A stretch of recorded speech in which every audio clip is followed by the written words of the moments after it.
আমরা নিরপেক্ষ নই, আমরা মুক্তিযুদ্ধের পক্ষে। শুধু দর্শক শ্রোতা, দৃষ্টিকোণ একাত্তরের পক্ষ থেকে আপনাদের স্বাগত জানাই। আমাদের আজকের আলোচনার বিষয় সাংস্কৃতিক আন্দোলনের গুরুত্ব এবং মৌলবাদ ও জঙ্গিবাদী উত্থানের আম, কিভাবে রুখা যায় সেই বিষয়টা নিয়ে আমরা আজকে কথা বলবো। আমাদের সাথে আজকে আলোচনায় যুক্ত হয়েছেন সম্মিলিত সাংস্কৃতিক জোটের সাধারণ সম্পাদক, সাংস্কৃতিক ব্যক্তিত্ব এবং 1990 এর আন্দোলনে উনি অগ্রণী ভূমিকা রেখেছেন একজন ছাত্রনেতা হিসেবে। আপনাদের সবার পরিচিত আহকামুল্লাহ।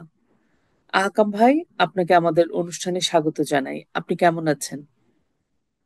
এই সময়ে ভালো আছি এটা তো বলতে পারবো না, রীতিমতো অপরাধ হবে। বাংলাদেশ যেমন আছে, আমরা বাংলাদেশকে যারা ভালোবাসি ঠিক তারা সেরকমই আছি। বাংলাদেশটা খারাপ আছে, আমাদের ভালো থাকার কোনো সুযোগ নেই। তাহলে আমরা আলোচনা শুরু করি। আহকাম ভাই, অবশ্যই।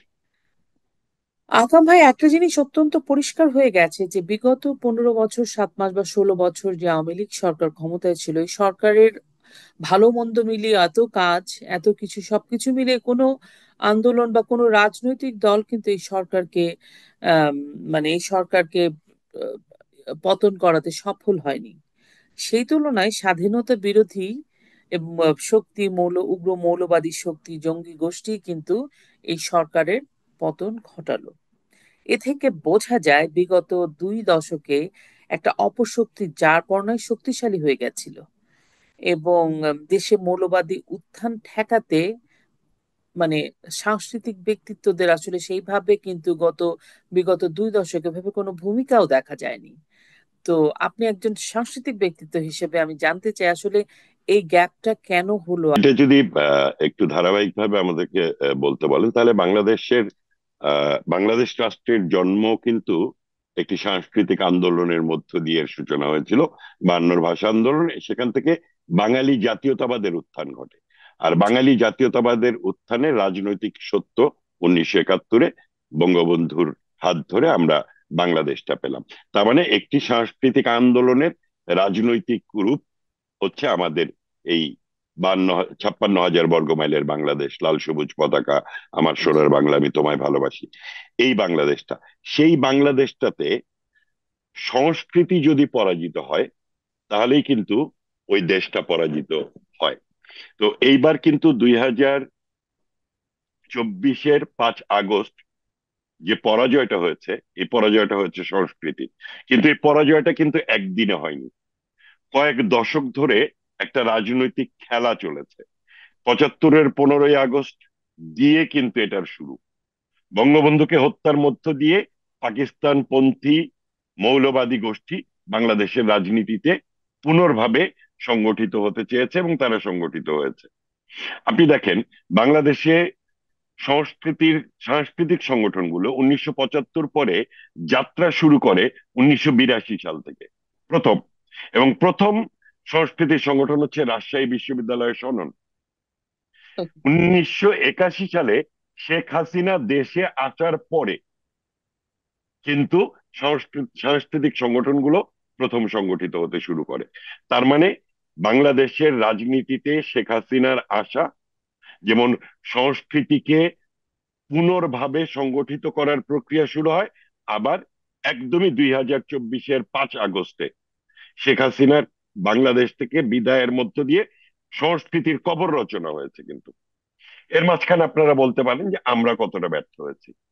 আমাদের ব্যর্থতার যদি কোনো খতিয়ান নিতে চান, তাহলে রাজনৈতিক সরকারগুলো যারা ক্ষমতায় ছিল তাদের খতিয়ানটা খুব জরুরি। সেক্ষেত্রে আমরা বাংলাদেশ আওয়ামী লীগের নেতৃত্বে যে সরকার ক্ষমতায় ছিল, সংস্কৃতিকে পৃষ্ঠপোষকতা না করা, এটি একটি অন্যতম কারণ হিসেবে আমরা ধরতে পারি। আমরা কিন্তু জিয়া রহমানের সরকারের কাছে সংস্কৃতির পৃষ্ঠপোষকতা আমরা আশা করিনি, করতে যাই উনি। এরশাদের বিরুদ্ধে আমরা আন্দোলন করেছি। এরপরে খালেদা জিয়ার সরকার আসার পরে উনিও কিন্তু সংস্কৃতিকেই প্রথম আঘাত করেছেন। জাহানারা ইমাম সহ 24 জনের বিরুদ্ধে প্রথম রাষ্ট্রদ্রোহিতার মামলা হয়েছিল ওই 91 থেকে 96, ওই সময় ঘাতক দালাল নির্মূল কমিটির আন্দোলনের সময়।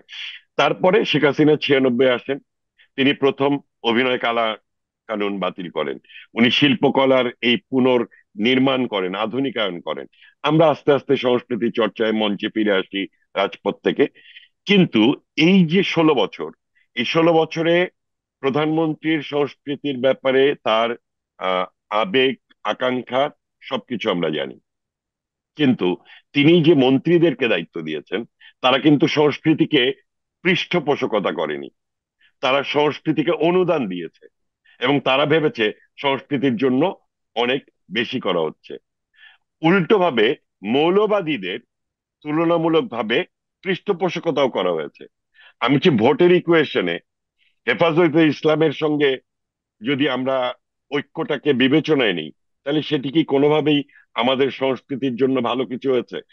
একটি ধর্মনিরপেক্ষ অসাম্প্রদায়িক বাংলাদেশের জন্য 10 বছর 20 বছর লড়াই করেও যদি আমরা ধর্মনিরপেক্ষ অসাম্প্রদায়িক শক্তিকে বাংলাদেশের ক্ষমতায় বসাতে পারি, রাজনৈতিকভাবে বিজয়ী করতে পারি, তাহলেই কিন্তু বাংলাদেশের জনগণ বিজয়ী হবে।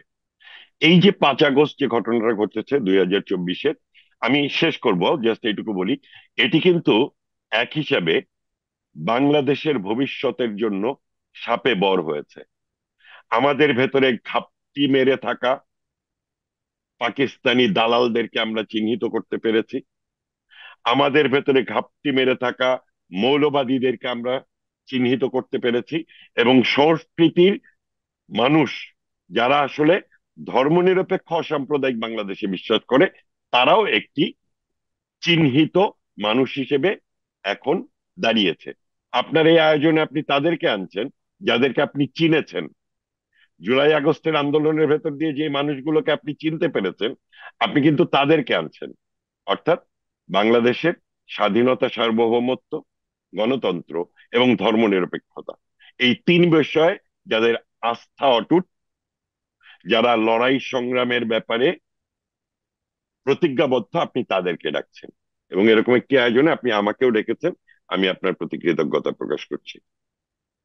আম, ধন্যবাদ। আপনি তো সবসময় সুন্দর করে কথা বলেন। তো এবারও অনেক সুন্দর করে বললেন। তো আপনি যেটা বললেন যে আপনাদের যে মন্ত্রীরা যারা আসলে পৃষ্ঠপোষকতা এভাবে দেয়নি, অনুদান দিয়েছে, সেই রিলেটেড একটা প্রশ্ন আমি করব। আমরা লক্ষ্য করেছি বিগত 2 দশক দেশের সাংস্কৃতিক কর্মকাণ্ড খুবই সীমিত হয়ে গেছিল। ইনফ্যাক্ট কয়েকদিন আগে, কিছুদিন আগে আমার একটা গেস্ট এসেছিল, বলছিল সম্মিলিত সাংস্কৃতিক জোটের কাজ কি শুধু জানাজার নামাজ পড়ানো, এই ধরনের একটা কথা কিন্তু চলতো আর কি। আমি একটু বলতে চাই, আমি এই বলবো। মাঝখানে আমি আপনার জি। প্রশ্নটা শেষ হওয়ার আগে বলতে চাই, ঠিক এই কথাটা আসিফ নজরুল বলেছে গত 16 বছর ধরে। জি। সম্মিলিত সাংস্কৃতিক জোট হচ্ছে হ্যাঁ। আঞ্জুমানে মফিদুল। আন্দামানে প্রথমত, মফিদুল। আচ্ছা, প্রথমত ওই বিষয়ে বলি। হ্যাঁ। রাত 2টার সময় গাফফার চৌধুরীর মরদেহ আসবে, জি। আমাকে যখন ফোন করে বলা হয়, বা কুদ্দুস ভাইকে যখন ফোন করে বলা জি। হয় কালকে সকালে শহীদ মিনারে 11টার সময় তার মরদেহ নেওয়া হবে, আপনারা শহীদ মিনারে একটা আলাদাভাবে কালো তাবু করে তার মরদেহ রাখার ব্যবস্থা করা, লাল কার্পেট বেছানো, মানুষজনের আসা, তাদের ব্যবস্থাপনা করে এই শ্রদ্ধা নিবেদন পর্বটা, এটাও কিন্তু একেবারে কম কর্মযোগ্য নয়। প্রথমত অনেক হচ্ছে, বড় কর্মযোগ্য।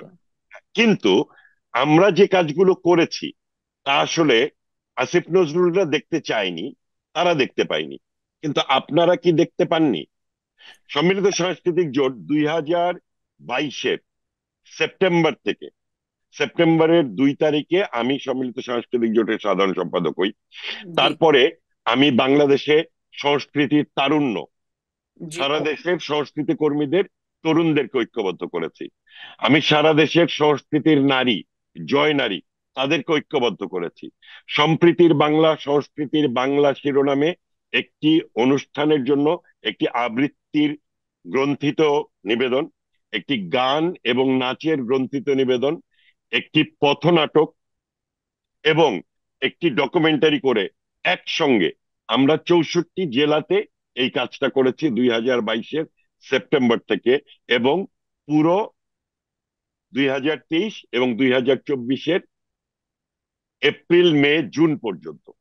জুলাইতে যখন আন্দোলন শুরু হয়েছে, তখনও সম্মিলিত সাংস্কৃতিক জোট একমাত্র সংগঠন যারা 18 জুলাই থেকে আগস্টের 1 তারিখ পর্যন্ত, 2 তারিখে আমাদের মঞ্চ ভেঙে দেওয়া হয়, পুড়িয়ে দেওয়া হয়। আগস্টের 1 তারিখ পর্যন্ত প্রতিদিন আমরা শাহবাগে দাঁড়িয়েছি। আমরা বলেছি প্রত্যেকটি হত্যাকাণ্ডের বিচার বিভাগীয় তদন্ত দাবি করছি, প্রত্যেকটি হত্যাকাণ্ডের বিচার দাবি করছি। আমাদেরকে কিন্তু তখন ট্রল করা হয়েছে, আমাদেরকে ওই বিপ্লবের, লাল জুলাইয়ের বিপ্লবের বিরোধী শক্তি করা হয়েছে। এবং বর্তমান সরকার এসে সবচেয়ে বেশি নির্যাতন করছে কিন্তু সম্মিলিত সাংস্কৃতিক জোটের নেতাকর্মীদের উপরে, গ্রুপ থিয়েটার ফেডারেশনের নেতাকর্মী, বাংলাদেশ আবৃত্তি সমন্বয় পরিষদের নেতাকর্মী, গণসংগীত সমন্বয় পরিষদের নেতাকর্মীদের উপরে। অ্যাক্টর সিকিউরিটির অভিনয় শিল্পী সঙ্গের গতকালকে একটি অনুষ্ঠানে একটি ছেলে জয় বাংলা বলেছিল বলে তাকে হ্যাঁ, মঞ্চ থেকে নামিয়ে দেওয়া হচ্ছে এবং ক্ষমা চাইতে বলা হয়েছে, ক্ষমা কিন্তু সে চাইতে ক্ষমা বলেছেন। চায়নি। সেই ছেলেটা ক্ষমা চাইনি। সেও কিন্তু আমাদের 90-এর ছাত্র আন্দোলনে, ছাত্র আন্দোলন। সাংস্কৃতিক আন্দোলনকে রাজনৈতিক আন্দোলনের বাইরে রাখার একটি প্রক্রিয়া সবসময় থেকেছে। এটি বাংলাদেশের রাজনৈতিক প্রক্রিয়াকে বিরাজনীতিকরণের যে একটি প্রক্রিয়া চলমান ছিল, যেটা মূলত পুঁজিবাদের মূল লক্ষ্য থাকে, তারই অংশ হিসেবে এটি করা হয়েছে। কিন্তু যে কাজটা আসিফ নজরুল দেখতে চায়নি, দেখতে পাইনি, সে কাজটা যদি আপনারাও দেখতে না পেয়ে থাকেন, তাহলে আমি ধরে নেব আপনারাও দেখতে চাননি।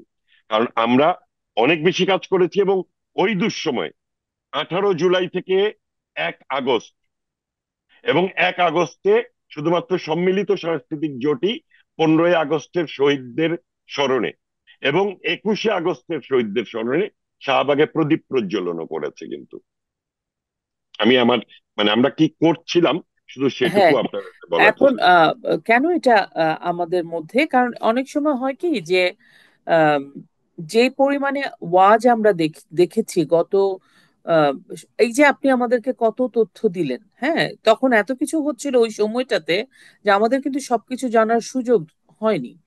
আর গত 16 বছরে আমরা আসলে আশা করেছিলাম যে আপনাদের মতো এরকম একটা সম্মিলিত সাংস্কৃতিক জোটের মতো একটা সংগঠন যে গোটা বাংলাদেশে যে কাজই করছেন, আপনি যে কাজটা বললেন যে 2001 সাল থেকে শুরু করেছেন, এটা কিন্তু প্রচারও নাই। আমি আমার এলাকায় তো আমি এরকম কোনো কিছু জানতে পারি নাই। সো আপনি যখন এক্সপেকটেশন থাকে আপনাদের, যেমন আসিফ নজরুল বলেছে তার একটা পারপাস ছিল, আমার অতিথি যে এসছে তার কিন্তু এক ধরনের ফ্রাস্ট্রেশন থেকে বলেছে যে ওরা কেন এটা করছে না। ওরা আসলে আমরা আম, কোনো আমরা আপনি নিজেই জানেন, আপনাকে ভালো করে বলার কিছু নাই যে সাংস্কৃতিক অঙ্গনে যে একটা ভ্যাকুয়াম, এটা কিন্তু গত 16 বছর একদম সিগনিফিকেন্টলি চোখে পড়েছে। এবং অবভিয়াসলি সম্মিলিত সাংস্কৃতিক জোটকেই আমরা টার্গেট করব, বা আমার একটা অডিয়েন্স যারা আমরা মুক্তিযুদ্ধের পক্ষে, অসাম্প্রদায়িক বাংলাদেশের পক্ষে, তাদের কিন্তু আমাদের এক্সপেকটেশনের কারণেই আমাদের মনে হবে আসলে আপনারা করছেনটা কি, কেন আমি কোনো কাজ কাজ এভাবে, মানে আমাদের তো সবকিছু অনুকূলে ছিল, যতটা অনুকূলে আমাদের ছিল গত 16 বছরে। আমাদের তো ওরা যেমন ওয়াজ দিয়ে ঢুকে গেছে এলাকায় এলাকায়, মহল্লায় মহল্লায়, পাড়ায় পাড়ায়, গ্রামে গ্রামে, আমরা কেন পারলাম না? আমাদের আপনি কেন কি, আমি আত্মপক্ষ নীতিমালা? সমর্থন না করে, হুম। আত্মপক্ষ সমর্থন না করে দায়টা স্বীকার করে নিয়ে কিছু প্রশ্ন করি আপনাকে। আমি আপনি আরেকটা, কি, জি হ্যাঁ বলেন, বলেন। আমি আপনি শেষ আরেকটা করেন জিনিস তারপর আপনার আমি কাছ থেকে একবারে জেনে বলি। জানি, তারপর আপনি আমাকে বলেন। মজা লাগছে আমার। যেমন গত সরকারকে খুশি, আমি আওয়ামী লীগ সরকারকে কথা কথা বলছি, সাংস্কৃতিক কর্মকাণ্ড একদম সীমিত হয়ে গেছিল। সরকারকে খুশি করার জন্য নাটক, সিনেমা তৈরি করা হচ্ছিল, পুরস্কার লাভ এবং ঢাকা কেন্দ্রিক কিছু কার্যক্রম, আমি আপনাকে মাত্রই যেটা বললাম যে আমাদের আসলে চোখে পড়ে নাই, সীমাবদ্ধ ছিল। দেশব্যাপী সাংস্কৃতিক কর্মকাণ্ড সেভাবে হয়নি। পক্ষান্তরে ওয়াজ মাহফিল, দেশের আনাচে কানাচে যেখানে ওয়াজের নামে মুক্তিযুদ্ধ ও সংস্কৃতির বিরুদ্ধে অকথ্য ভাষায় গালিগালাজ করা হয়েছে এবং সেই সাথে উগ্র মৌলবাদকে উস্কে দেওয়া হয়েছে। অথচ এর বিপক্ষে সাংস্কৃতিক কর্মীদের কোনো রকম কার্যক্রম পরিচালনা করতে দেখা যায় নাই, কোনো প্রতিবাদ করতে দেখা যায় নাই। এই ধরনের পুরা ঘটনাটার ব্যাখ্যা আপনি সম্মিলিত সাংস্কৃতিক জোটের সাধারণ সম্পাদক হিসেবে কিভাবে দিবেন? আচ্ছা, প্রথমত হচ্ছে আমি সম্মিলিত সাংস্কৃতিক জোটের সাধারণ সম্পাদক হিসেবে আমি দায় স্বীকার করে নিয়ে, হ্যাঁ। এবং আমি আত্মপক্ষ সমর্থন না করে যা ঘটেছে তার জি। একটু ছোট্ট করে খতিয়ান আপনাকে বলি। হ্যাঁ, সেটা সেটা আমাদের হচ্ছে জানা দরকার। শেখ হাসিনার যদি অন্যতম অর্জন এই জি। স্বাধীনতোত্তর বাংলাদেশে আপনি যদি বলেন, তাহলে সেটা হচ্ছে বাংলাদেশে উনি উগ্র মৌলবাদী জঙ্গি গোষ্ঠীর উত্থান হতে দেয়নি। পুলিশের অ্যান্টি টেরোরিজম সেল তৈরি হয়েছে, তারা এবং হোলি আর্টিজানের মতো ঘটনা আপনাদের মনে আছে? মনে বাংলাদেশের আছে। রাজনীতিতে বিএনপির সরকারের সময় বাংলা ভাইয়ের উত্থান, শেখ আব্দুল্লাহর উত্থান, এবং উগ্র মৌলবাদী জঙ্গি গোষ্ঠীর উত্থান, এবং শেখ হাসিনার হাত দিয়ে তার দমন। এবং উনি যে দমন করেছেন, এই কারণেই কিন্তু এই 16 বছরে কোনো রাজনৈতিক শক্তি কোনো আন্দোলন করে সফল হয়নি। কিন্তু ছোট্ট একটা কোটা সংস্কার আন্দোলন, সেটা কোটা বিরোধী, তারপরে বৈষম্য বিরোধী, এবং 20 দিনের মাথায়, 25 দিনের মাথায় শেখ হাসিনার মতো একটা সফল সরকারের পতন ঘটালো। তার মানে হচ্ছে, খুব একদম স্পষ্টভাবে আমরা বুঝি এটি একটি জাতীয় এবং আন্তর্জাতিক ষড়যন্ত্রের ফল, এবং এর পেছনে মূলত কাজ করেছে উগ্র মৌলবাদী জঙ্গি গোষ্ঠী। তাহলে এই জায়গাটাতে সরকারের সফলতা যেমন ছিল, আবার সরকারের যে সমস্ত অর্গান গুলো ছিল, তার মধ্যে অন্যতম তো হচ্ছে মন্ত্রণালয়গুলো। সেই মন্ত্রণালয়গুলো, আপনি যদি 300 এমপির, গত সংসদের কিংবা এই 4টা সংসদের যে 300 জন করে এমপি ছিল, কিংবা যারা মহিলা এমপি ছিল, আপনি খবর নিয়ে দেখেন তো কে কার এলাকায় কয়টা স্কুল করেছে। কিন্তু প্রত্যেকে তার এলাকায় গিয়ে একটা করে মসজিদ করেছে, একটা করে মাদ্রাসা করেছে। ওয়াজের জন্য গেলে প্যান্ডেল থেকে শুরু করে সাউন্ড সিস্টেম, রাতের বেলা যারা ওয়াজ শুনতে আসবে তাদের খাওয়া পর্যন্ত খরচ এমপিরা দিয়েছে। আর আমি এটা একটা, জানি বলে। আহ, হ্যাঁ আমি বলছি, আর একটা সাংস্কৃতিক অনুষ্ঠান আয়োজন করার জন্য 50,000 টাকা বাজেট প্রয়োজন হয় মাত্র। সেটা তারা দিতে কার্পণ্য করে। এত টাকা কেন, 50,000 টাকা দিয়ে কি করবা? এইগুলো হচ্ছে পৃষ্ঠপোষকতা। আর একটা হচ্ছে, আমি যেটা বললাম যে একটা হচ্ছে পৃষ্ঠপোষকতা, আর একটা হচ্ছে অনুদান। অনুদান। ওয়াজকে ওয়াজকে পৃষ্ঠপোষকতা করা হয়েছে, সংস্কৃতিকে অনুদান দেওয়া হয়েছে। আরেকটি বিষয় ঘটেছে, সেটা হচ্ছে বাংলাদেশের বাঙালি জাতির মূল শক্তিটা হচ্ছে এরা ঐক্যবদ্ধভাবে চলে, তাই তো? হ্যাঁ। এই আমাদের যতগুলো আন্দোলন ঘটেছে, সেই আন্দোলন হচ্ছে জনসম্পৃক্ততা তৈরির মধ্য দিয়ে ঘটেছে। এবং বাংলাদেশের সাংস্কৃতিক আন্দোলনেও অগ্রণী ভূমিকাগুলো কিন্তু সাংস্কৃতিক সংগঠনগুলোর। যে কথাটা আমি একদম শুরুতে বলেছিলাম, যে শেখ হাসিনা 1981 সালে দেশে আসলেন, 1982 সাল থেকে সাংস্কৃতিক সংগঠনগুলোর যাত্রা শুরু হলো। এই সাংগঠনিক যাত্রা করে সাংস্কৃতিক বিজয় যে অর্জিত হলো, এবং 2008-এ মুক্তিযুদ্ধ, মানে মুক্তিযুদ্ধের পক্ষের শক্তি, যুদ্ধাপরাধীদের বিচার এবং বিচারের রায় কার্যকর করার জন্য 2008-এ শেখ হাসিনাকে ল্যান্ডস্লাইড ভিক্টরি দিল। 2014-র নির্বাচন পর্যন্ত শাহবাগে জাগরণ মঞ্চ বলেন, গণজাগরণ মঞ্চ বলেন, অথবা সারা পৃথিবীতে গণজাগরণ মঞ্চ, এটা কিন্তু সংস্কৃতি কর্মীরা করেছে। করে শেখ হাসিনাকে সমর্থন দিয়েছে যুদ্ধাপরাধীদের বিচার এবং বিচারের রায় কার্যকর করার জন্য। সেই শেখ হাসিনার সরকারের যারা মন্ত্রী ছিল, তারা এই ঐক্যবদ্ধ শক্তি অর্থাৎ সাংস্কৃতিক সংগঠনগুলোকে তারা কোনো প্রশ্রয় দেয়নি। আপনি বললেন না যে কিছু সিনেমা হয়েছে, কিছু নাটক হয়েছে, ওনারা বেছে বেছে কোন কোন কে কোন রাজনৈতিক মতাদর্শে বিশ্বাস করে, কে কোন রাজনৈতিক পরিবার থেকে এসেছে, সেগুলো তারা দেখেনি। তারা দেখেছে সেলিব্রিটি ইমেজ, সিনেমা করার বানানোর টাকা দিয়ে দিয়েছে। সাংস্কৃতিক অনুষ্ঠান করতে গিয়ে, আমি বলছি যে গ্রুপ থিয়েটার ফেডারেশন কিংবা হুম। সম্মিলিত সাংস্কৃতিক জোট কিংবা আবৃত্তি সমন্বয় পরিষদ, প্রত্যেকটা ফেডারেটিভ বডির বিপরীতে কিছু ব্যক্তিকে পৃষ্ঠপোষকতা করেছে এই, মানে সাবেক প্রধানমন্ত্রী, মাননীয় প্রধানমন্ত্রী শেখ হাসিনার মন্ত্রী পরিষদের সদস্যরা, সংস্কৃতি মন্ত্রী এবং তথ্যমন্ত্রী, দুইজনই, যে 3টা মন্ত্রণালয় মানে সাংস্কৃতিক আন্দোলনের জন্য গুরুত্বপূর্ণ। একটা শিক্ষা, একটা তথ্য, একটা সংস্কৃতি। এই 3টা মন্ত্রণালয়ে যারা জায়গা পেয়েছে, যারা সুযোগ পেয়েছে, যারা সুবিধা পেয়েছে, তারাই কিন্তু এই পুরো জুলাইয়ে এসে বিপ্লবী হয়েছে। আপনারা, আমি এখানে নাম বলার তো কিছু নেই, আপনারা সবাই জানেন যে এই নামগুলো। আমি আপনাকে নামিয়ে আসবো, কারণ আমার তো এখানে কথা বলতে এসেছি। আপনার হ্যাঁ, বলতে হবে না, কিন্তু আমি আমি বলবো। না, আমি আমি আমি বললাম যে নাম বললে তো অসংখ্য নাম বলতে হবে। অসংখ্য নাম। আমি শুধু ক্যাটাগরাইজ করছে এভাবে, যাদেরকে নেত্রীর মন্ত্রী পরিষদের সদস্যরা পৃষ্ঠপোষকতা করেছে, তারাই হচ্ছে মূল বিক্রেতা করেছে, বিশ্বাসঘাতকতা করেছে। আর আমরা যারা সংগঠন করি, যারা সাংগঠনিক ভাবে সুসংগঠিত, এবং এই মুহূর্তেও বাংলাদেশে আমরা ছোট ছোট করে সাংস্কৃতিক অনুষ্ঠান শুরু করেছি। গত অক্টোবর থেকে আজকে পর্যন্ত 49টা অনুষ্ঠান আমরা করেছি। আমরা বলছি, ওকে, জয় বাংলা বলার দরকার নাই, জয় বঙ্গবন্ধু বলার দরকার নেই, তোমরা ছোট্ট ছোট্ট করে মুক্তিযুদ্ধের গল্প বলতে শুরু করো। শুরু হয়েছে। কারণ মুক্তিযুদ্ধের গল্প যদি বলে, সেই গল্পে বঙ্গবন্ধু থাকবেই। মুক্তিযুদ্ধের গল্প যদি বলে, 7ই মার্চ থাকবেই। এটা মুক- কিভাবে করছেন আপনারা? আমরা একদম, ধরেন ঢাকাতে কয়েকটা মিলনায়তন, ছোট শিল্পকলা তো আমাদেরকে দিচ্ছে না। দিচ্ছে না? শিল্পকলার ডিজি প্রায় সকল সিনিয়র পারফর্মারদেরকে নিজে ফোন করে অথবা অন্য কারো মাধ্যমে বলিয়েছে আপনারা আসবেন না। আর হ্যাঁ। আমাদের তো ছায়াও, আমাদের সঙ্গে কারো ছবি আছে, তারাও শিল্পকলায় ঢুকতে পারে না। বাংলা একাডেমি পদক, সেখান থেকে 3জনকে বা 3টা বিষয় বাদ দেওয়া হয়েছে। তার মধ্যে বলা হচ্ছে যে ফ্যাসিস্ট স্বৈরাচারের সহযোগী 2জন। কিন্তু মুক্তিযুদ্ধ এই পদকটা কেন বাদ গেল? কারণ কি? কারণ বঙ্গবন্ধুকে বাদ দিয়ে মুক্তিযুদ্ধের কোনো রচনা তারা খুঁজে পায় নাই। আর তারা তো মুক্তিযুদ্ধের কাউকে পদক দিবে না যার রচনায় বঙ্গবন্ধু আছে। সুতরাং দেখেন, 3টার ভেতরে মুক্তিযুদ্ধটা বাদ গিয়েছে। এই সরকার কি চায়, তাদের কি লক্ষ্য, তারা মূলত সংস্কৃতিকে আক্রমণ করতে চায়, এগুলো সব সত্য।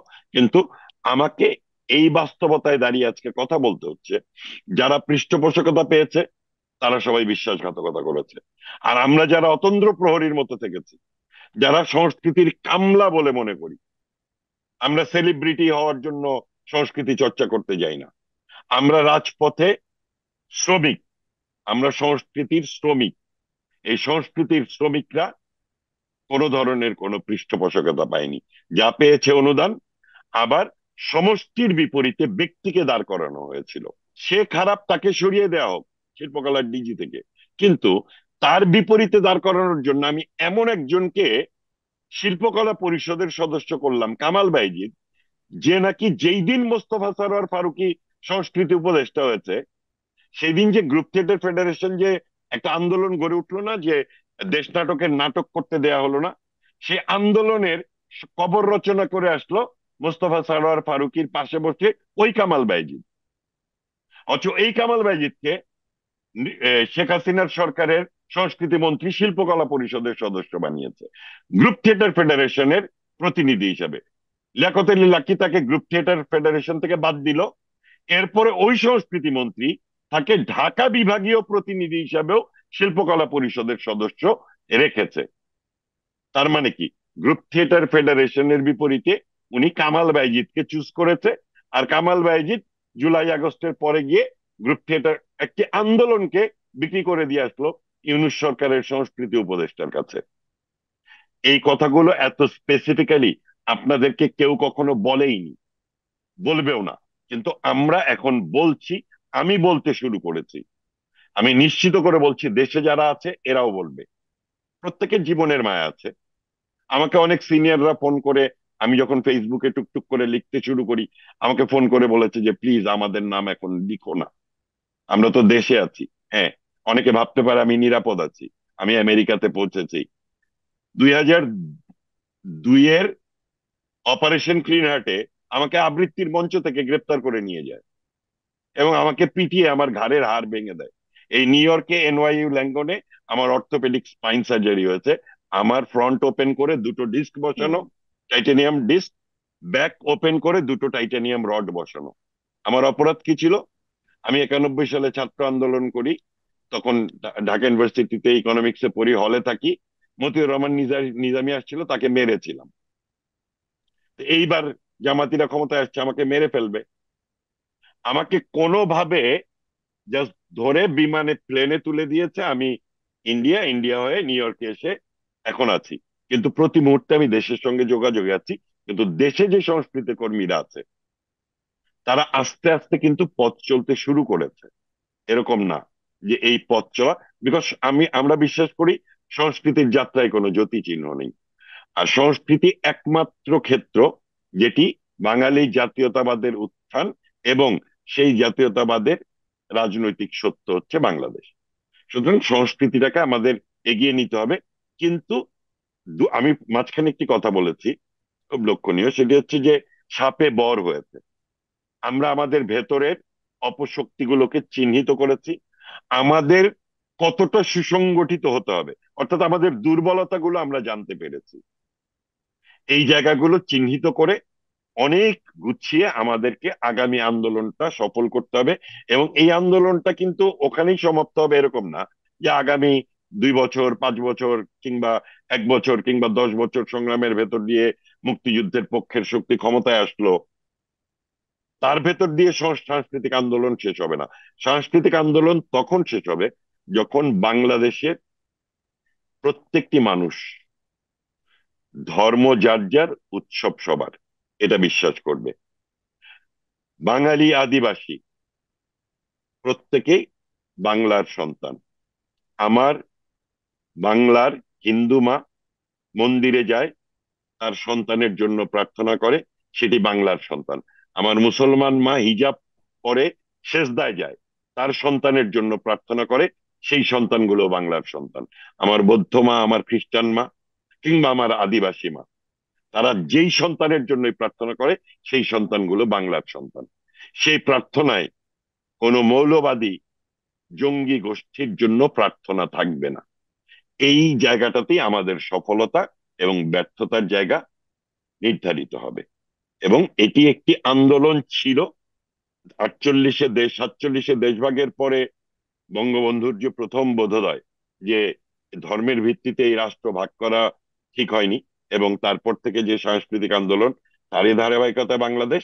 আর আমরা যদি সত্যিকার অর্থে বাংলাদেশটাকে বিজয়ী করতে চাই, তাহলে সাংস্কৃতিক বিপ্লব আমাদেরকে করতেই হবে, এবং সেই লক্ষ্যেই করতেই হবে। আমাদেরকে এগিয়ে যেতে হবে। তবে অবশ্যই। আপনার মাধ্যমে এইটুকু বলবো, আমাদের সংস্কৃতি কর্মীদের অনেক ত্যাগ আছে। আমরা দীর্ঘ চর্চার ভেতর দিয়ে যেমন সাংস্কৃতিক আন্দোলনে থেকেছি, আবার রাজপথে স্লোগানের ভেতর দিয়েও আমরা আন্দোলনে থেকেছি। সুতরাং আপনাদের মাধ্যমে আমরা যা করেছি তাও যাতে মানুষ জানতে পারে, আমাদের অবশ্যই। ব্যর্থতাটাও মানুষ জানুক। কারণ আমি মনে করি ব্যর্থতা এবং ব্যর্থতার দায় স্বীকার এবং সমালোচনাকে গ্রহণ করে, আত্মসংশোধন করে, আত্মশুদ্ধি করে আমাদের সামনের পথটা নির্ধারণ করতে হবে। অনেক ধন্যবাদ আহকাম ভাই, এই জন্যই বেসিক্যালি আপনাকে আনা, কারণ আপনার ভেতরের বিষয়গুলো তো আর সাধারণ মানুষ হিসেবে আমাদের জানার সুযোগ নাই না। কেন কি হচ্ছে না হচ্ছে, যেমন আপনি যেটা বললেন যে আমরা আমরা সবাই এটা বলি, আপনিও বললেন যে সাংস্কৃতিক মন্ত্রী বা আহ জোটের সভাপতি বা এই ধরনের কিছু যে একটা ইন্টারনাল ব্যাপার আছে, এগুলো তো আমাদের জানার সুযোগ নেই। কিন্তু দেখেন, না, আমি একদম আজকে পাবলিকলি বলছি, বললাম এই কারণে, যে ব্যক্তি, তাদের সঙ্গে আমার ব্যক্তিগত ভাবে খুব ভালো সম্পর্ক, কিন্তু আপনি যেহেতু প্রশ্নগুলো করছেন এবং হ্যাঁ, দায়টা যেহেতু আমার বা আমাদের উপরে আসছে, সেই কারণে আমি যেহেতু সংঘবদ্ধ শক্তি আর ব্যক্তি দুটো ব্যক্তি। স্পেসিফিক কিন্তু করেছি। তার মানে হ্যাঁ, কি, সংঘবদ্ধ শক্তিটা হচ্ছে গ্রুপ থিয়েটার ফেডারেশন, তার হ্যাঁ, বিপরীতে ব্যক্তিকে পৃষ্ঠপোষকতা ব্যক্তিকে করা হয়েছে। পৃষ্ঠপোষকতা। সেই ব্যক্তিটাই কিন্তু এখন বিশ্বাসঘাতকতা করছে।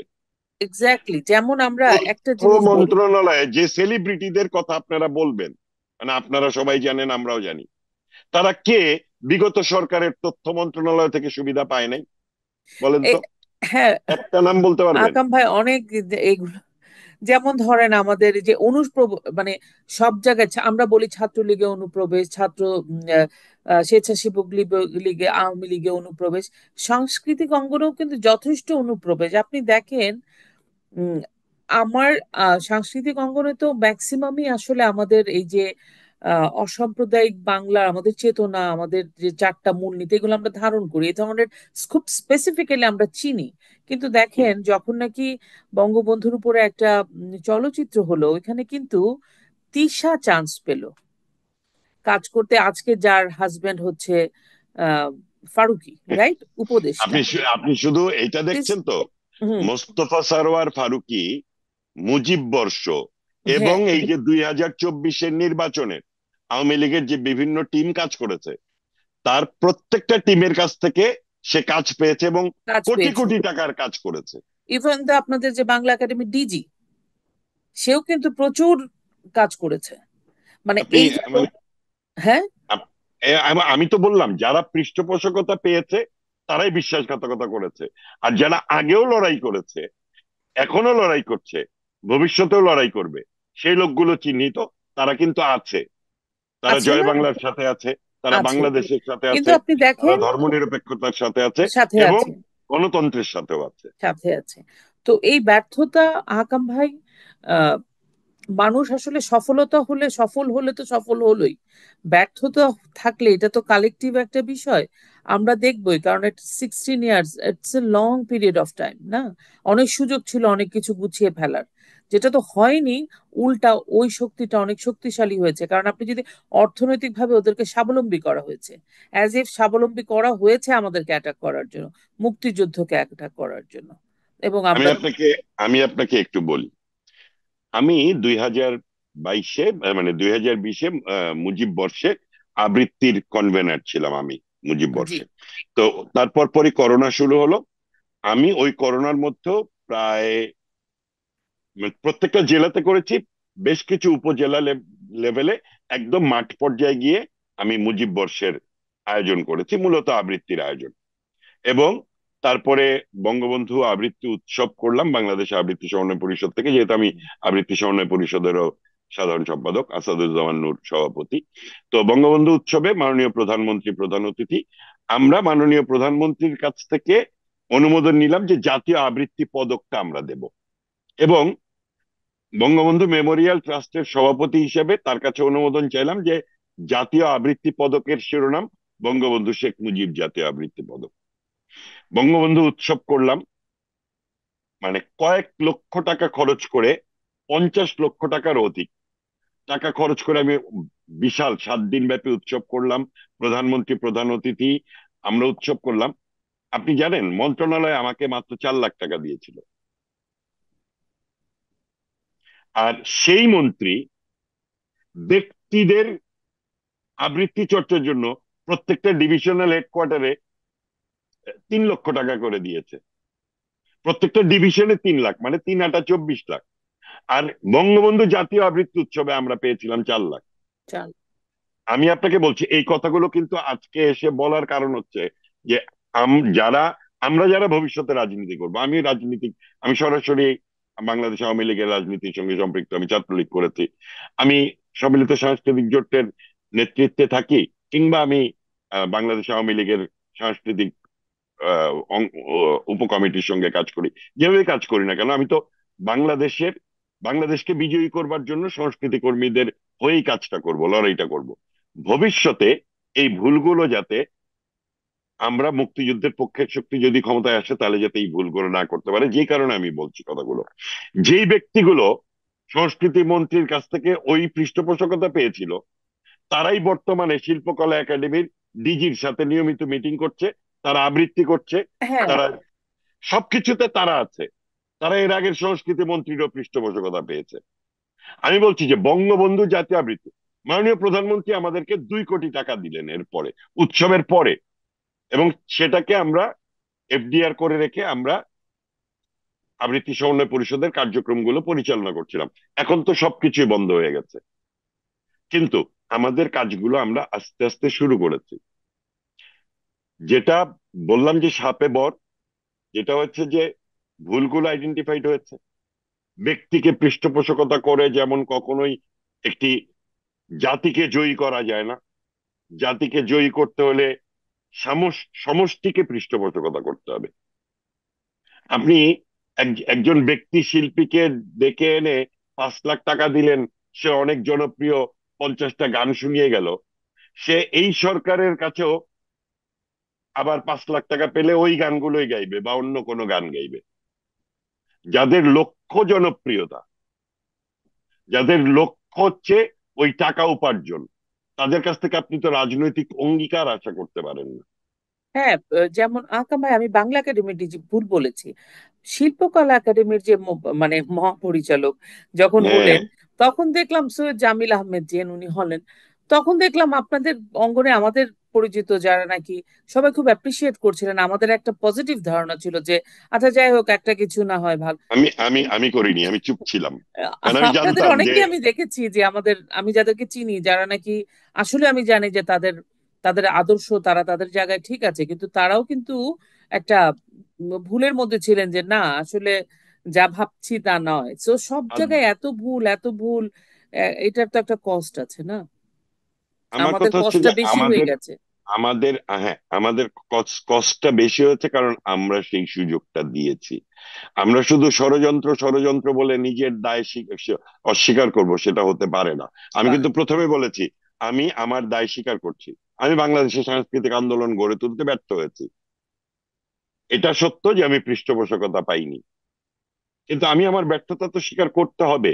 কারণ আমি যদি ব্যর্থতা স্বীকার না করি এবং কি কি যা কখন কোন জায়গাতে কি ভুল আমি করেছি তা যদি এখন লিপিবদ্ধ না করি এবং সেই ভুলগুলো সংশোধন করে করে এগিয়ে না যাই, তাহলে ভবিষ্যতেও আমরা কিন্তু এরকম কখনো মানে জনপ্রিয়তা তো সবসময় ডাউনওয়ার্ড স্লোপিং, কিন্তু স্যাচুরেশনে যায় জনপ্রিয়তা। আমরা অর্থনীতির ভাষায় বলি যে স্যাচুরেশন একটা, দেন ডাউনওয়ার্ড স্লোপিং।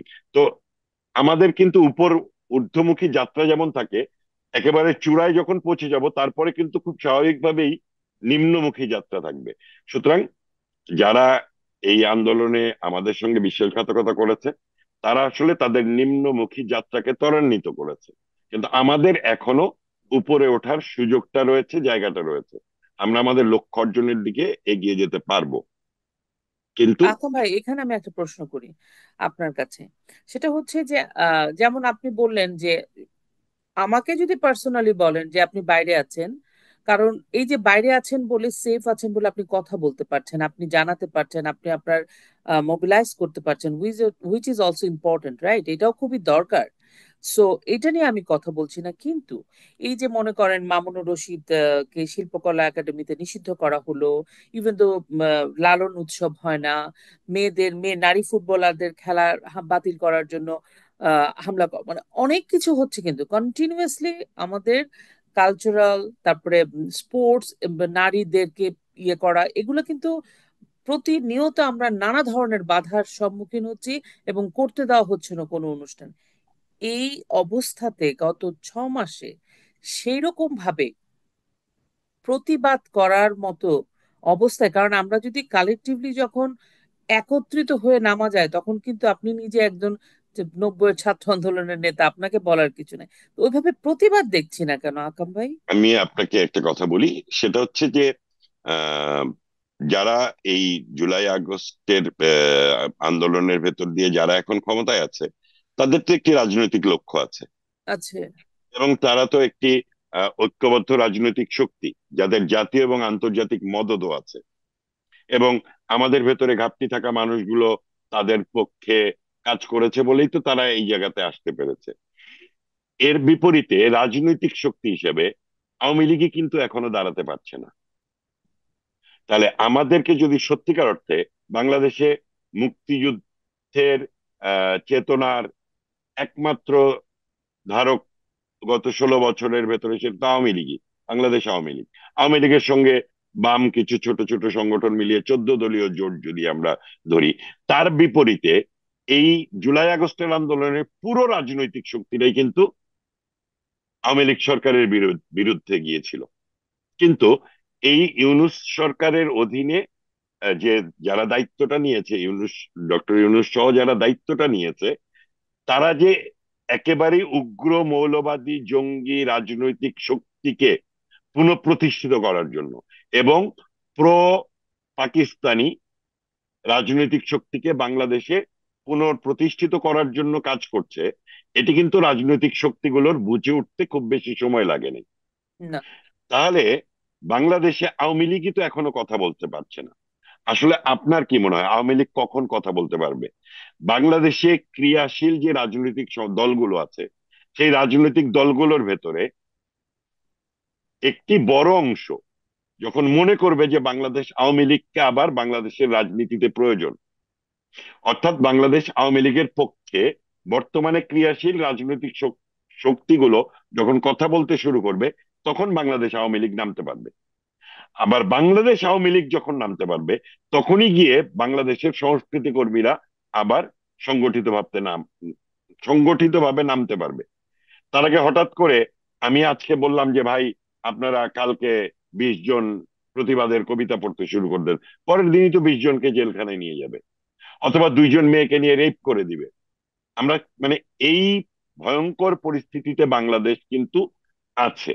আপনি দেখেন, আমরা যদি রাজনৈতিক ভাবে দেখি, বাংলাদেশকে পরাজিত করার অনেকগুলো বড় বড় রাজনৈতিক খেলা কিন্তু এর ভিতরে হয়েছে। প্রথম ছিল জাতীয় সঙ্গীত, পারে নাই। সংবিধান, পারে নাই। রাষ্ট্রপতির পদত্যাগ, পারে নাই। সর্বশেষ এই যে জুলাই আগস্টের ঘোষণা, বিপ্লবের ঘোষণা, এটিও কিন্তু পারে নাই। এবং এটি হতে দিচ্ছে না কারা? বাংলাদেশে যে রাজনৈতিক ক্রিয়াশীল শক্তিগুলো আছে, তারাই তো। তার মানে কি? তার মানে জয় বাংলা যারা বলে, তারাই যে শুধু বাংলাদেশে বিশ্বাস করে এরকম না। যারা জয় বাংলায় বিশ্বাস করে, কিন্তু বাংলাদেশের রাজনৈতিক প্রেক্ষাপটে বিভিন্ন পট পরিবর্তনের মধ্য দিয়ে আরো অনেকগুলো রাজনৈতিক শক্তি দাঁড়িয়েছে, তাদের অনেকেই কিন্তু এই জুলাই আগস্টের পরে বাংলাদেশের পক্ষে অবস্থান নিয়েছে, স্বাধীনতার পক্ষে অবস্থান নিয়েছে। সেই রাজনৈতিক শক্তিগুলো এবং বাংলাদেশ আওয়ামী লীগ, এদের একটি মেরুকরণ যখন হবে, তখন অটোমেটিক্যালি সংস্কৃতি কর্মীরাও ঐক্যবদ্ধভাবে তাদের আন্দোলনটা গড়ে তুলতে পারবে। হ্যাঁ, এই মেরুকরণ প্রক্রিয়াতে সংস্কৃতি কর্মীদের একটি ভূমিকা থাকবে। সেই ভূমিকাটা অনেকটাই সেতু বন্ধনের ভূমিকা। যেমন এই যে ছোট্ট ছোট্ট করে আমরা মুক্তিযুদ্ধের গল্প বলা শুরু করেছি, ছোট্ট ছোট্ট করে আমরা স্বাধীন বাংলা বেতার কেন্দ্রের গান গাইতে শুরু করেছি, এর ধারাবাহিক প্রক্রিয়াই কিন্তু হবে বাংলাদেশের বাংলাদেশে বিশ্বাসী রাজনৈতিক শক্তির ঐক্য। তাহলে গিয়ে আবার বাংলাদেশটা জয়ী হবে। 71 একবার জয়ী হয়েছে, আবার বাংলাদেশটাকে বিজয়ী করার জন্য বাংলাদেশে বিশ্বাসী রাজনৈতিক শক্তির ঐক্যটা অবশ্যই হতে হবে। এর এটা না হলে হবে না। এবং এই ঐক্যবদ্ধ হওয়ার প্রক্রিয়াতেই দেখবেন সংস্কৃতি কর্মীরা খুব সহজাত ভাবেই দাঁড়িয়ে যাবে। হঠাৎ করে আজকে আমি হুইসেল বাজালাম আর সংস্কৃতি কর্মীরা নেমে যাবে, কখনো তো এরকম করে আন্দোলন হয় না। আবার একা এখন কেউ কথা বলে তাকে আমি মৃত্যুর মুখে ফেলেও দিতে পারি না। কিন্তু কাজটা শুরু হয়েছে, আমি এটুকু আপনাদেরকে বলতে পারি। আপনারা এই গত 20 দিনেই দেখেন বিভিন্ন অনলাইন পোর্টালের বা নিউজ মিডিয়াতে একটু একটু করে সাংস্কৃতিক অনুষ্ঠান শুরু হয়েছে। বাধা যেমন আসছে, সেই বাধাকে উপেক্ষা করে কাজটাও শুরু হয়েছে। হ্যাঁ, আহ, রাজনৈতিক দল, সাংস্কৃতিক কর্মী, সাংস্কৃতিক দল তো আছেই। জনগণও আস্তে আস্তে বোধহয় ধীরে ধীরে অসহিষ্ণু হয়ে যাচ্ছে, জন কারণ জনগণ জনগণের, আরো আগে, জনগণ হ্যাঁ, আরো আগেই জনগণের বুঝেছে। জনগণের ভিতর থেকে যে প্রতিবাদটা আসছে, সেটা তো অনেক বড় একটা ফোর্স হয়তো। জনগণ একদম মানে প্রথম কয়েকদিনই বুঝে, সংস্কৃতি কর্মী তো প্রথম দিনই বুঝ মানে 15 আগস্টেই বুঝেছে। 5 আগস্টে সন্ধ্যায় অনেকে বুঝেছে, যখন 32 নম্বর পুড়িয়ে দেওয়া হলো, যখন মুক্তিযুদ্ধ জাদুঘর আগুন দিতে যাওয়া হলো, যখন বঙ্গবন্ধুর ভাস্কর্যগুলো ভাঙা হচ্ছে। আমি বলছি যে সংস্কৃতি কর্মীদের চেতনার সঙ্গে এগুলো কোনোটাই যায় না, তাদের চাওয়ার সঙ্গেও কোনোটা যায় না। কিন্তু তারা এই ষড়যন্ত্রটা বুঝতে পারেনি, আমরা বুঝেছিলাম। আমরা কথা বলেছি বলে আমাদেরকে তখন ফ্যাসিস্টের দালাল বলা হয়েছে, কিন্তু আমরা ফ্যাসিস্টের দালাল নই। এটা প্রমাণ করতে না করতে তারা কিন্তু পরাজিত হয়ে গিয়েছে। কিন্তু তারা, এখন যা হচ্ছে সেটাই ফ্যাসিজম। সেটাই এখন যে ফ্যাসিজম। এবং তারা ফ্যাসিজম। তারা সেটা বুঝতে পারছে, এবং তারাও আসবে। আমি আমি আবার এইখানে একটি জিনিস বলবো যে এই যে আমরা বলছি যে আমরা চিহ্নিত করতে পেরেছি, এই চিহ্নিত করতে পারার ক্ষেত্রে আহ অ্যাভারেজ আইডেন্টিফিকেশন করলে কিন্তু ভুল হবে।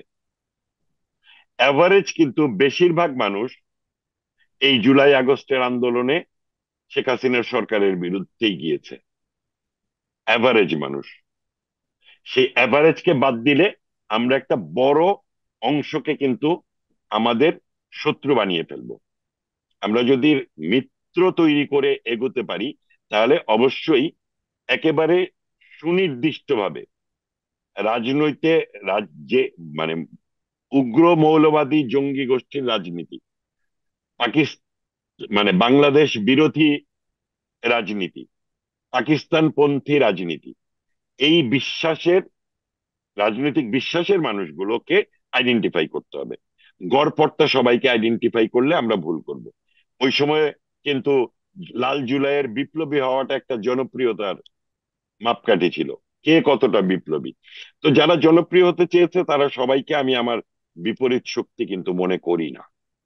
বুঝতে তরুণ পেরেছি। প্রজন্ম তরুণ প্রজন্মের অনেকেই আছে যারা ষড়যন্ত্রটা বুঝতে পারেনি, কিন্তু তারা 5 আগস্ট সন্ধ্যা থেকেই বুঝতে পেরেছে। 15 আগস্টে এসে আরো স্পষ্ট হয়েছে।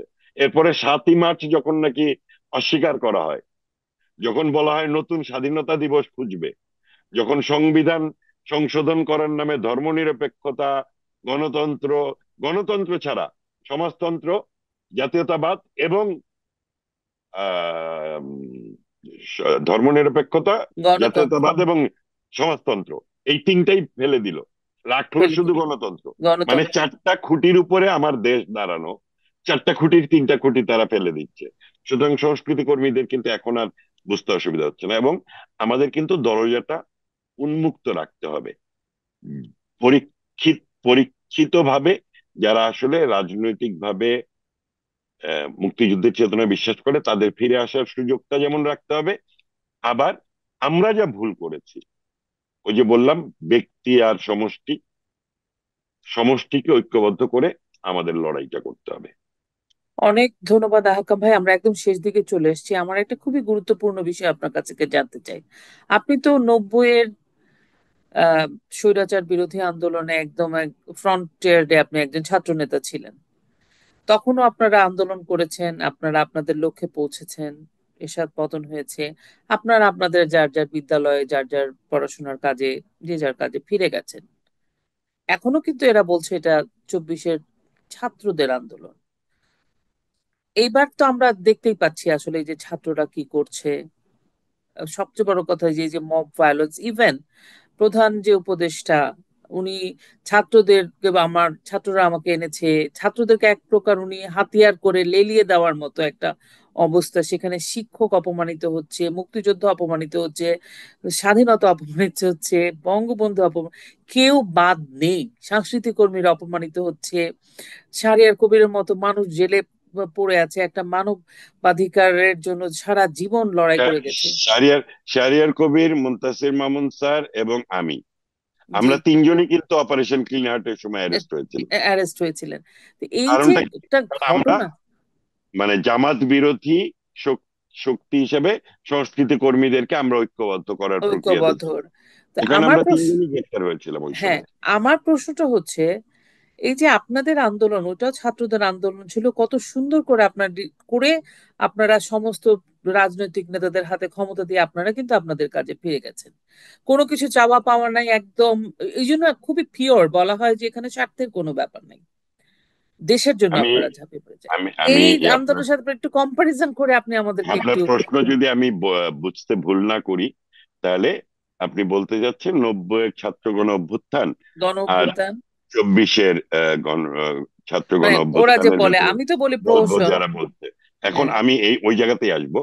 বাংলাদেশে আপনি যদি বাংলাদেশের রাজনৈতিক মানে এই দেশভাগের পর থেকে, 47-এর পর থেকে যদি রাজনৈতিক ইতিহাস দেখেন, 3টা গণ অভ্যুত্থান হয়েছে, ছাত্র গণ অভ্যুত্থান হয়েছে। 69-এর ছাত্র গণ অভ্যুত্থান, সেই ছাত্র গণ অভ্যুত্থান হয়েছে ষড়যন্ত্রকারীদের বিরুদ্ধে বিরুদ্ধে। লড়াই করে জনগণকে জয়ী করবার জন্য। 69, 90-এ কিন্তু বাংলাদেশ মানে সামরিক শাসন বজায় রাখার জন্য বাংলাদেশ বিরোধী ষড়যন্ত্রের বিপরীতে গিয়ে ষড়যন্ত্রকে মোকাবেলা করে জনগণকে বিজয়ী করবার জন্য ছাত্র গণ অভ্যুত্থান হয়েছে, এবং গণ অভ্যুত্থান শেষ হয়েছে, ছাত্ররা ক্লাসরুমে ফিরে গিয়েছে। আর এটিকে, ষড়যন্ত্রকে বিজয়ী করবার জন্য জন্য এটি একটি প্রক্রিয়া হয়েছে, যে কারণে ছাত্ররা আন্দোলন শেষে পড়ার টেবিলে না গিয়ে তারা গিয়ে মন্ত্রী হয়েছে, মানে উপদেষ্টা হয়েছে, এবং নতুন রাজনৈতিক দলও করতে চাচ্ছে, কিংস পার্টি। কিংস তারা, পার্টি। এইগুলো আসলে কোনো সমস্যা না, যেটা সমস্যা সেটা হচ্ছে আমরা, তারা যে ষড়যন্ত্র করছে এটা আমরাও বুঝতে পেরেছি, কিন্তু যারা রাষ্ট্র পরিচালনা করছিল, যেই সমস্ত অর্গানগুলো রাষ্ট্রটাকে চালাচ্ছিল, তাদের ভেতরে, সর্ষের ভেতরে তো ভূত ছিল। তারা কি বুঝতে পারে নাই? একজন সাধারণ সংস্কৃতি কর্মী হিসেবে আমি যদি বুঝতে পারি ষড়যন্ত্র, এবং আমি যদি 18 তারিখ থেকে রাজপথে নামি, আগস্টের 1 তারিখ 2 তারিখ পর্যন্ত আমি যদি রাজপথে থাকি, তাহলে যারা রাষ্ট্র চালাচ্ছিল তারা কি বুঝতে পারে নাই? মৌলিক পার্থক্যটা হচ্ছে সকল ষড়যন্ত্র মোকাবেলা করে জনগণকে বিজয়ী করবার জন্য যেটি ঘটেছে সেটি হচ্ছে 90 এবং 69। আর 24-এ হচ্ছে ষড়যন্ত্র করে জনগণকে পরাজিত করে ষড়যন্ত্রকারীরা ক্ষমতায় বসতে চেয়েছে এবং তারা বসেছে। এটি হচ্ছে মৌলিক পার্থক্য।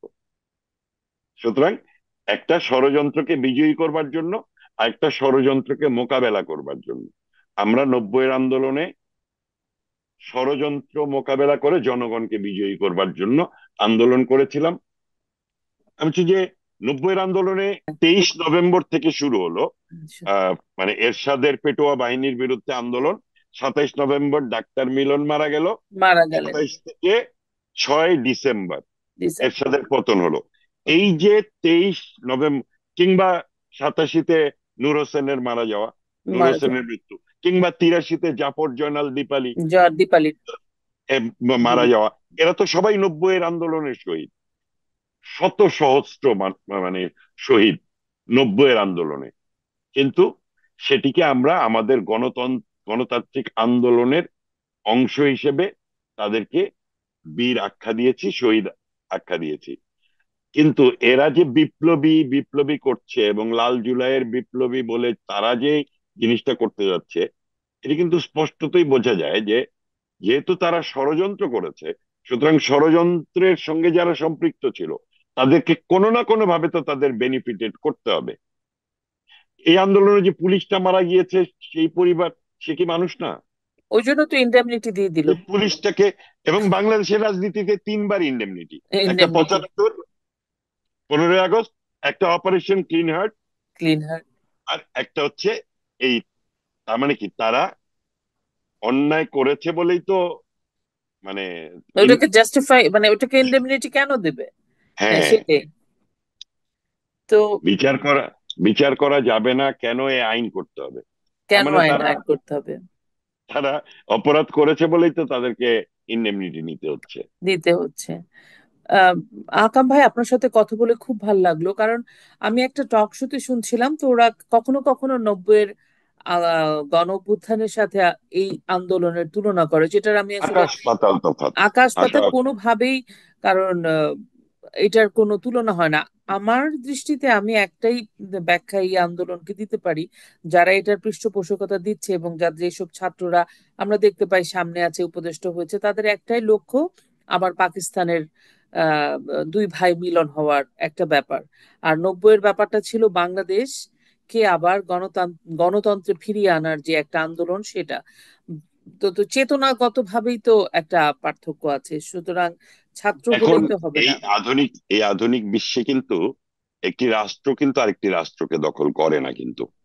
আধুনিক বিশ্বে যেটা করে সেটা হচ্ছে সংস্কৃতিকে অধিগ্রহণ করে, আগ্রাসন করে, অর্থনীতিকে অধিগ্রহণ করে, আগ্রাসন করে। এই সাংস্কৃতিক আগ্রাসন এবং অর্থনীতির অর্থনৈতিক আগ্রাসন, এটি হচ্ছে একটি রাষ্ট্র আরেকটা রাষ্ট্রকে দখলের প্রক্রিয়া। তাই তো পাকিস্তান কিন্তু এসে তার সামরিক বাহিনী দিয়ে বাংলাদেশ দখল করতে যাবে না। দখল তারা করতে যাবে না। বাংলাদেশটাকে পাকিস্তানের সংস্কৃতির ধারায় ফিরিয়ে আনতে চায়। যে মানে কারণে কিন্তু কন্ট্রোল করবে দূর বাংলাদেশের থেকে। ব্যান্ডের শিল্পীরা কিন্তু গান গাইতে পারে না। না। ফিডব্যাকের মাকসুদ দেশ ছেড়ে পালিয়ে আসতে বাধ্য হয়। আতিফ ইসলাম আর রাহাত ফতে আলী খান এসে বাংলাদেশে গান গায়। রাহাত ফতে আলী খানের গানের বিরুদ্ধে কিন্তু আমি না।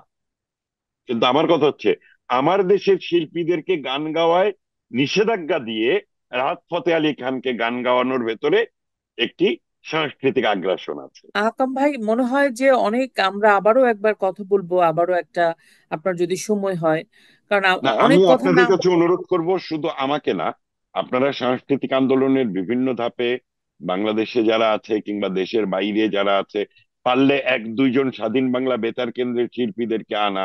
মানে আপনাদের একটা জিনিস আমি বলি, আপনারা, আমি নিজে রাজনৈতিক কর্মী, আমি ঘন্টার পর ঘন্টা এবং এখন আমি যতটা না সাংস্কৃতিক কর্মকাণ্ডকে অর্গানাইজ করার জন্য কাজ করছি, তার চেয়ে অনেক বেশি কাজ করছি রাজনৈতিক কর্মীদেরকে সাংগঠনিক ভাবে গোছানোর জন্য কাজ করছি, কারণ রাজনীতিটাকে এখন বিজয়ী করতে হবে। মূল লড়াইটা সংস্কৃতি।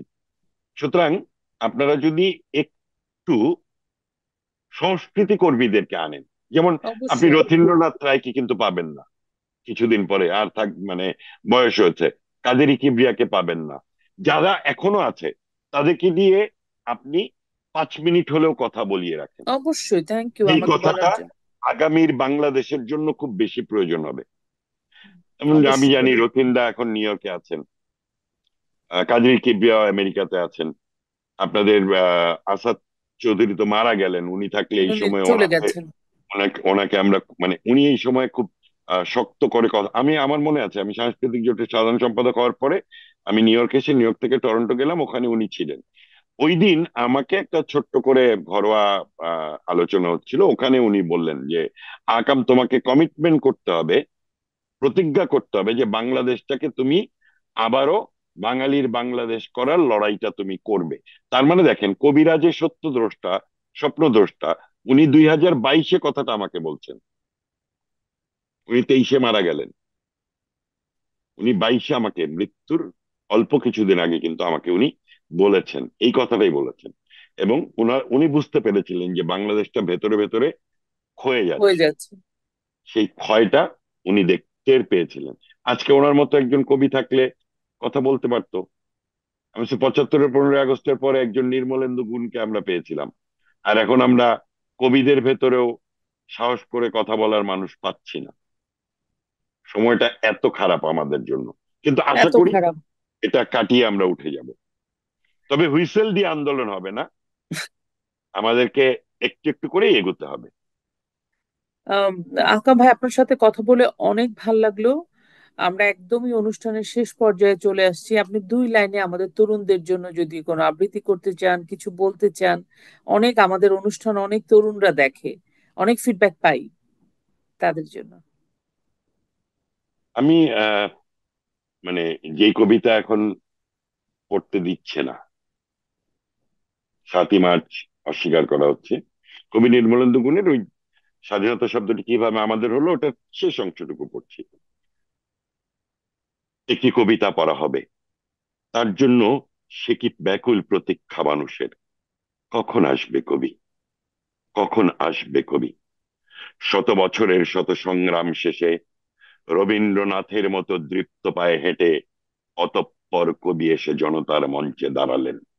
তখন পলকে দারুণ ঝলকে তরিতে উঠিল জল, হৃদয়ে লাগিল দোলা, জনসমুদ্রে জাগিল জোয়ার, সকল দুয়ার খোলা, কে রোধে তাহার বজ্র কণ্ঠ বাণী। গণসূর্যের মঞ্চ কাঁপিয়ে কবি শোনালেন তার অমর কবিতা খানি।